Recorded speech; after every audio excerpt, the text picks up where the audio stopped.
We had a lot of discussions when we were walking around Jaddaf.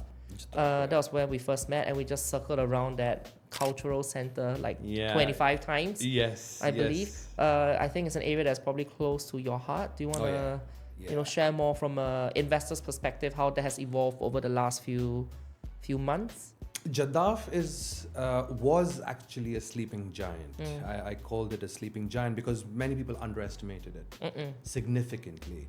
And some people at the moment are comparing it to your JVC, not in terms of the geography or not in terms of the people, but it's more in terms of how fast buildings are going to go up. Oh yeah. Over here, projects are going to go up. I still feel it is kind of underestimated even now because people don't understand the geography truly. I mean, if you live in Dubai, if you've lived here for a little while, then you know how centrally located it is. You have the Al Khail Road, you have the Udmeta Road. It's 5 minutes from Business Bay, 5 minutes from 10 minutes from downtown. It's literally 15 minutes away from the Sharjah border. You know what I mean? Less than 15 minutes away. And it's very conveniently connected in terms of the bridges. You have the Garhoud Bridge right next to it. You have the Business Bay Bridge right next to it. You have the bridge that goes towards Zabil, again, at the foot of Jaddaf. And if we understand what these guys are going to do with Jaddaf, you would throw all your money at it. Because in the next 3 years, there are not going to be any plots available. I mean, there's not going to be potentially any off-plan projects available in Jaddaf, right? Within the next 2 to 3 years max, right? And the kind of growth that Jaddaf is seeing, this was expected. This was definitely expected. Jaddaf waterfront, where you have the Palazzo Versace, you have the D1 tower. It's so nice. I pray there every night and I see people walking down from the D1 tower and the Palazzo Versace residences and Dubai Wharf. And people who live there don't want to move anywhere else. I could see why though. I could see why. Exactly. I mean, it's very, as you say, the accessibility is bar none. The waterfront part is, it's already quite curated. Like it's still waterfront, quite peaceful. And I think, as you mentioned, the infrastructure's gonna be pretty strong there, right? Now they're gonna, now with the Blue Line metro coming in, it just means that Jaddaf, which already has an existing metro, will become even more 100% important. Oh yes. Everyone talks about that. 8,000 people DEWA headquarters. That's gonna. Oh, that's 12,000. 12,000. 12,000 people are going to be working from the DEWA headquarters. DEWA, the building. I actually live right next to it. I live right next to it. Yeah. It's a beautiful giant. That building. It's a beautiful project. So it's got its own solar. The entire roof is a solar panel, right? And the entire building is a self-sustaining building. I don't know, I just like saying that. It is nerd. So there are going to be 12,000 people working from there, and another 6,000 that are going to be coming in and out. You're talking about your engineers, your people who are on the field, but they're going to be based from there. So they come in, take their trucks, and they leave. So a total of 20,000 people approximately at the moment are going to be working out of that headquarter. So imagine how many people would need a place to rent out nearby, because DEWA and many other government entities actually look for good talent outside the UAE as well, and they actually are attracting them with a lot of handsome offers, right? People are moving their entire family. One of my very good friends moved down from India for a job at DEWA. I see. And he's been in Dubai for the last 4 years. He's looking at moving. He thought it was going to be temporary first. Now he's moving his wife and 6 cats to Dubai. Love it. Okay, got you. So now he's finally said, all right, after 4 years, he's like, okay, fine, I don't think I'm moving anywhere. So he's calling his entire family, his family here.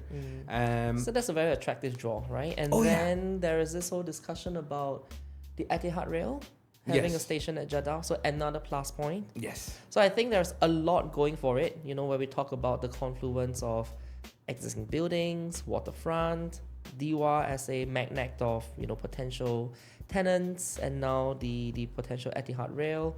I think there's a lot going on for it, which I think it's quite exciting. It is. People don't really talk about the luxury side. I mean, the extensional luxury side of Jaddaf. You have the Katura Reserve, if you have noticed, towards the end of where we drove. You have the Cactus Park. I've never heard of that. Yes, we have a Cactus Park in Jaddaf, which is bang opposite the wildlife sanctuary, near the waterfront, the canal, right? Which is basically on the other side of near the last metro, where you have all the free zone, the Jaddaf free zone area, where they actually build these ships. Okay. That entire area, we're not even counting that yet, but a lot of luxury projects are going to be coming up over there. When I say luxury, I'm talking about apartments that are going to go up to 12, 15 million dirhams. Easy. Sick. Easy. Right? And then you have the more affordable side of Jaddaf, is where most of Bengati's projects have come up, which is very close. It's also called Healthcare City 2. You have a lot of hospitals in that area. It's not the one that's at the waterfront, right? It's no. It's a triangle on the other. It's actually where a lot of projects are right now. It's where Bengati Avenue is, where the Marriott Hotel is. A lot of new projects are coming up over there with the Burj Khalifa view and the complete skyline of Sheikh Zayed Road. Okay. And then you have the sort of the central part of Jaddaf, where we cannot, as expats, we can't own anything there yet.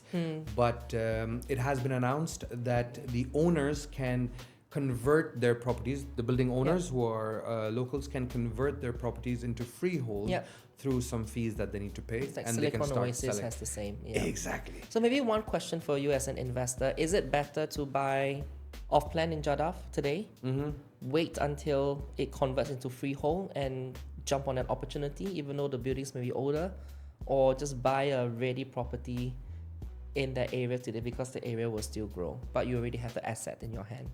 See, the thing is, you would understand this. We would need to actually study each and every opportunity individually, right?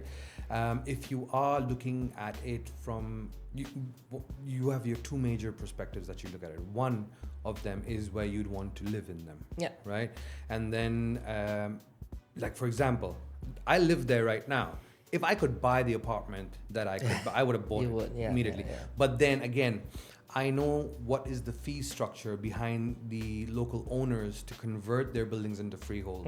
And I know how much they have to pay to convert that. And it's not a small amount. No. So I can actually forecast and understand, if he's going to pay this much, how much is he going to charge us to make a profit off that? Yeah, got you. So it's, as an investor, I was like, for me, I don't really care if I am living in an apartment which I've bought or if I have rented, as long as I like the place, right?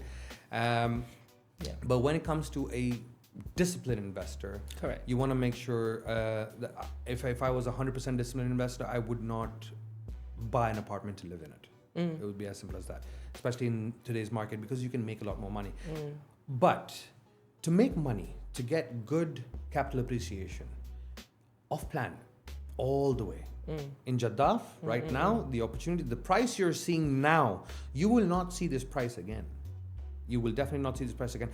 We're looking at attracting another 400,000 people in 2025.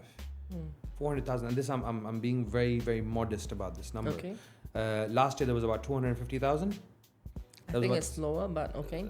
Let's just say the magnitude is going higher. You have a lot of investors as well, people who haven't moved here, but they have invested here and they've gone back home. You know what I mean? They're looking at attracting approximately around 350 to 400,000 people. How many of them want to stay away from the city? You know what I mean? I would prefer, if someone who's coming in, I would prefer living 15 minutes away from downtown. I would prefer something, if I could get something with a Burj Khalifa view.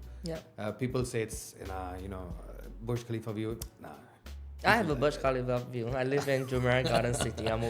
It's okay. It's once you start living there, all of you, it's a gimmick. You look at it once a year, and then you go back to sleep after New Year's Eve. So, pick your poison.